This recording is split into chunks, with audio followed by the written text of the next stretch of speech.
হঠাৎ করে পিঠে খেতে ইচ্ছে করলে এই পিঠেটা একবার বানিয়ে খেয়ে দেখবেন। বানানো যেমন সহজ, খেতেও হয় ভীষণই ভালো। উপরটা হয় একদম মুচমুচে আর ভেতরটা কিন্তু হয় একদমই সফট।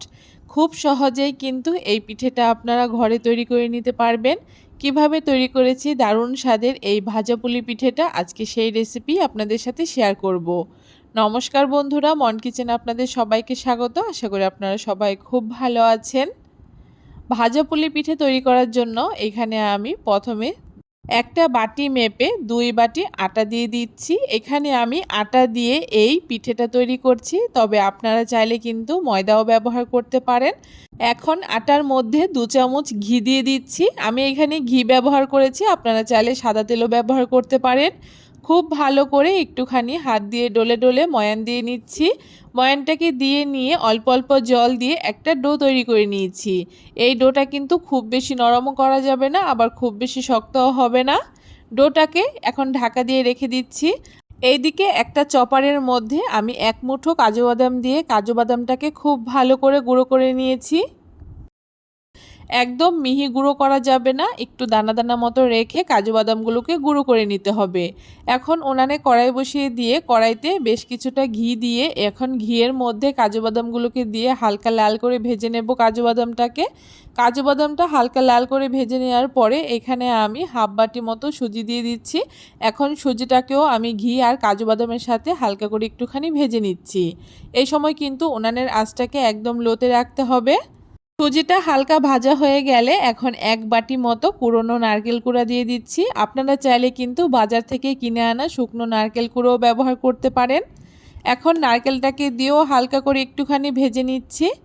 যখন দেখবেন নারকেলটা একদম ঝুরঝুরে হয়ে গেছে, তখন এখানে আমি 1 বাটি মতো খোয়া ক্ষীর কুড়িয়ে দিয়ে দিচ্ছি। খোয়া ক্ষীরটা আমার দোকান থেকে কিনে আনা, তবে আপনারা চাইলে কিন্তু বাড়িতে বানানো খোয়া ক্ষীরও ব্যবহার করতে পারেন। এখন খোয়া ক্ষীরটাকে দিয়েও আবারও খুব ভালো করে সব কিছুর সাথে মিশিয়ে নিচ্ছি।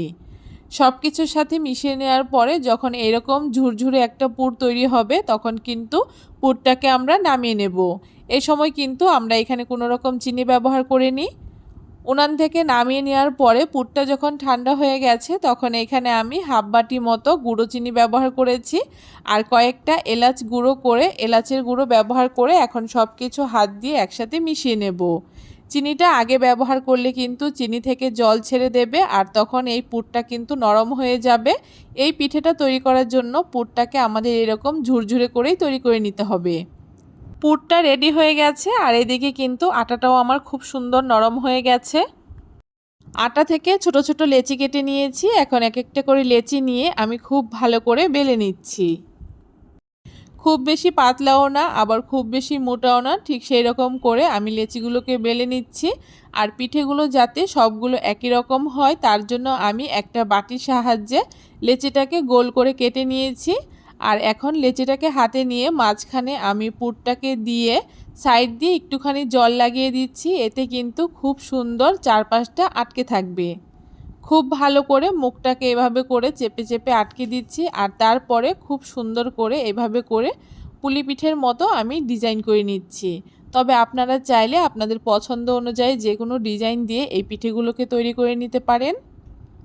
এভাবে করে হালকা করে একটুখানি চেপে উল্টে দিলেই দেখবেন খুব সুন্দর সাইড দিয়ে একটা ডিজাইন তৈরি হয়ে গেছে। একবার দেখলে আপনারা খুব সহজেই এই পিঠেটা তৈরি করে নিতে পারবেন। দেখুন এখানে একটা পিঠে আমার তৈরি করে নেওয়া হয়ে গেছে আর একই রকমভাবে আমি সবগুলো পিঠে তৈরি করে নেব। পিঠেগুলো কিন্তু দেখতে ভীষণই সুন্দর হয়েছে। এখন পিঠেগুলোকে আমি ভেজে নেব। পিঠেগুলো ভাজার জন্য কড়াইতে পরিমাণ মতো তেল দিয়ে দিয়েছি আর তেলটা যখন একদম হালকা গরম হয়েছে, ঠিক তখন এক এক করে পিঠেগুলোকে দিয়ে দিচ্ছি। আর মিডিয়াম টু লো ফ্লেমে কিন্তু এই পিঠেগুলোকে একটু সময় নিয়ে ভেজে নিতে হবে, তাহলেই কিন্তু পিঠেগুলো একদম মুচমুচে হবে। একটা পাশ হালকা একটু ভাজা হয়ে যাওয়ার পরে উল্টে দিচ্ছি আর এভাবে করে উল্টে পাল্টে যতক্ষণ না পিঠেগুলো একদম লাল লাল ভাজা হচ্ছে, ততক্ষণ পিঠেগুলোকে ভেজে নেব। পিঠেগুলো খুব সুন্দর আমার লাল লাল করে ভেজে নেওয়া হয়ে গেছে। এখন পিঠেগুলোকে খুব ভালো করে তেল ঝরিয়ে তুলে নিচ্ছি আর একই রকমভাবে বাকি পিঠেগুলোকেও আমি ভেজে নেব।